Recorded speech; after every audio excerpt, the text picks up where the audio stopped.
What's going on, guys? Your boy Amazing. We're back with another video, and in today's video, guys, me going over the demonic beast battle, half stamina and double drops event, and we're gonna be going over the best team comps that you guys want to run on each of the demonic beasts to actually prep for this half stamina and double drop event. Before we actually hop into the video, make sure to subscribe to your boy Amazing. We are on the road to the 50,000 subscribers. If you guys haven't hit that sub button already, man, what are you guys doing? Like the video, subscribe, and with that out of the way, let's hop in and let's go over it. So for you guys that don't know, we did actually get a a patch notes here for JP, and on the actual patch notes here, guys, we actually are going to be getting double on the guaranteed drops. So as you guys can see, for the example here, Root of the Wind, Root of the River, and Root of Twilight will go from 1 to 2, can be obtained from the 3rd floor. And then also we are going to be getting a discount event here where we get 50% off stamina during that time period, guys.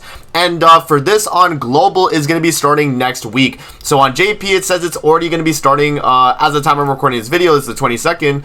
It's going to be starting today for JP, but for global to be starting the Monday night, Tuesday morning next week. And I wanted to make this video now so that you guys have an idea of what teams you want to be running. So back onto the game here, let's discuss the teams that we're going to want to run just so that you guys can speed run these fights and get a ton of materials along the way. Alright, guys, so I made a video about a week or two ago at this point, and it was on the bird and the fastest team in my opinion. And honestly, guys, this is one of the fastest teams you can run on the bird. Now we have Yuri Jihad, we have Eller Escanor, we have Roxy, and we have Rudius. Now I'm gonna give you guys my alternative options, so if you don't have these exact characters, you can actually swap them out. I think Yuri doesn't need to be needed here, but we can go to humans here and kind of, you know, get an idea of what other characters we can run on the team. But yeah, I mean, instead of Rudius, I think a good pick is going to be Red Levi. He was free during the Attack on Titan collaboration. If you have him, he's really good.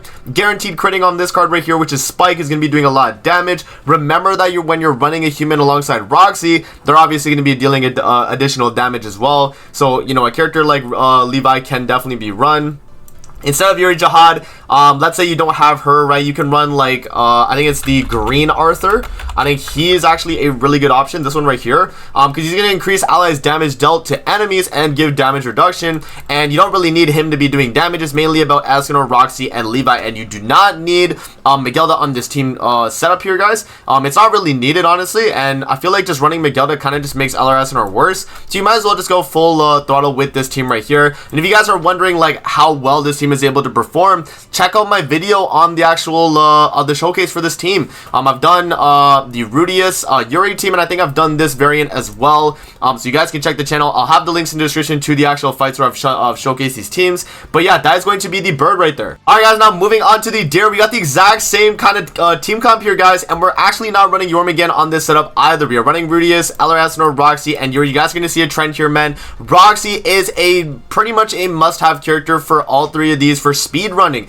and the main reason why is because in our passive here, where if a critical strike occurs from a human ally, single target attack inflicts additional damage equal to 300% of the hero's initial attack. So when we're attacking into the enemy and we're critting, we're actually getting additional damage on top of that, which is going to allow us to bypass damage caps pretty much, like, you know, most of the time. And because we're able to bypass damage caps, we're able to deal a ton of damage, guys. So it's just going to be very, very quick, and speed running through a lot of these floors is going to be very, very fast with this team right here. Now again, exact same thing you can kind of do in terms of swapping out characters. I would definitely put Arthur in this slot, because I think he is going to be a pretty good option in terms of, like, you know, swapping in a character here. You could also run the Green Excalibur Arthur as well. I think him having the you know, the stance here is going to be pretty good. Gauge reduction is pretty nice as well. And you can also run Tamio Link on him. So we could do like this, let's say. And then instead of Rudius, again, if you don't have Rudius, you would do like Levi.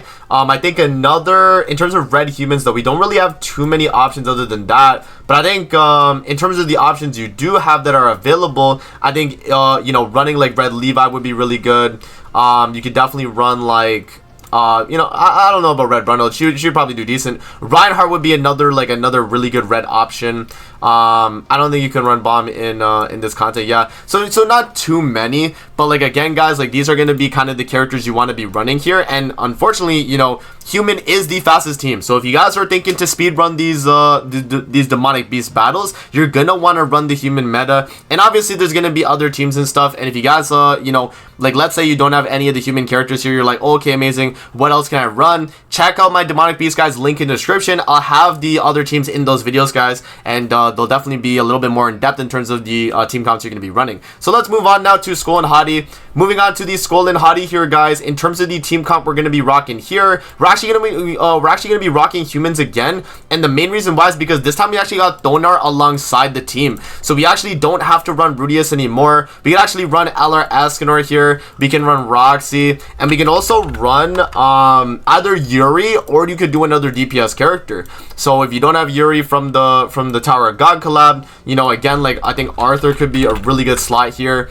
And even if you don't necessarily like let's say you don't want to run like this setup and you would rather run like an Ignite blocker, then for sure, I mean, going with Freyr is going to be another good option, obviously, right? Because you will be able to block the Ignites. It'll be a lot more safer. You're just going to lose a lot of damage on Escanor, so maybe swapping LR Escanor for maybe Ultimate Escanor could be, you know, an option you might want to do, especially if you're running Freyr on the team, right? Because this will obviously be a little bit slower, but I think, or maybe a little bit faster depending on your crits and stuff, right? But yeah, I mean, regardless, this will definitely be another variant you could run. And then, yeah, like let's say you don't have any humans, right? Let's say you don't have Roxy. You run a full Ragnarok variant. I think Freya is very, very fast on this. The only thing is with Freya is that if you're running the Freya comp, if she gets frozen, then it'll actually slow your run down. So that is like the only issue I think you could have with the run, guys. But yeah, you would run Tyr here, and that could be a full Ragnarok team right there. Instead of Tyr, let's say you don't have him, you can run Red Miguelda. I think she's going to be another character option as well. So like overall, I mean, you do have a lot of options in terms of teams you can run Skull and Hati, guys. I think the fastest team in theory is probably this setup, and then with Tyr instead of Red Miguelda. But the only thing is, again, as I mentioned, is Red Freya on the Abyss ultimate. You have to have kind of high dupes. That's like one thing right there for speedrunning with this comp. And the second thing as well is that you pretty much have to get lucky on RNG, because the moment you ult, you're not going to be able to be blocking the freeze if you do get frozen. So if you get frozen off the ult, there isn't really anything you can do. At that point, you just kind of have to take it. So that is going to be the other option right there, guys. But yeah, man, that is pretty much the strategies I'm going to recommend in terms of team comps here, guys, for the Bird, Deer, and Skull and Hati. Alright, guys, so that pretty much covers the 3 demonic beast battles there that I wanted to go over for the video. Nidhogg is actually not able to get double drops on right now. So for you guys wondering, like on the actual post here for the patch notes, it actually does not mention you can get double drops on Nidhogg, and the main reason for that, guys, is because you're not able to get guaranteed rewards yet on Nidhogg. If you actually go to the I think it's yeah, so the guaranteed reward here, you don't get any from a clear reward, versus like the other demonic beasts where if you go to the thing, you see a guaranteed stage reward. So that is the main reason why we're not able to get from Nidhogg, guys. But for Bird, Deer, and Skull and Hati, you could definitely farm these out, and those are going to be my best recommendations for speedrunning teams. And if you guys want to see the videos for each of those teams, links will be in the description so you guys have an idea of what you can run. And even if you don't have the fastest teams for the speedrun strategies, you guys can run other comps that'll definitely work really well as well. So that's pretty much it for the video. I wanted to just get this to a preface at the beginning so that you guys know exactly what you're going to be doing for the demonic beast double drop and have stamina. Really good time to farm it out, guys. Remember, it's going to be starting on global at Monday night, Tuesday morning. So that the exact date for that, alright guys, so the exact date for that is going to be on these 26th or 27th. So like around that time frame, we're going to be getting the double drop available, guys, and that's when you definitely want to take advantage of it, man. So I hope you guys do enjoy the video. Hopefully these team counts were helpful, man. So again, you know, just wrap it up again, my recommendation: humans on the first one, I would say humans on the second one as well. And then for Skull and Hati here, I think you can run Ragnarok, or you can run the human variant again, right? I think it depends on which one you want to find more consistent. I think the Ragnarok team is going to be a lot faster, but if you don't get the freeze, or if you get frozen on like Freya every time you ult, then it's going to slow your runs down a little bit. But I think overall, it is probably the fastest method. So yeah, I'd probably recommend this team and then the human team for the deer and the bird. So I hope you guys do enjoy the video, man. Don't forget to like, comment, subscribe as always. If you guys want to see more videos like this, definitely let me know in the comment section below. And I'm going to see you guys in the next video, man. Peace out. Have a great rest of your day, guys. See you later, man.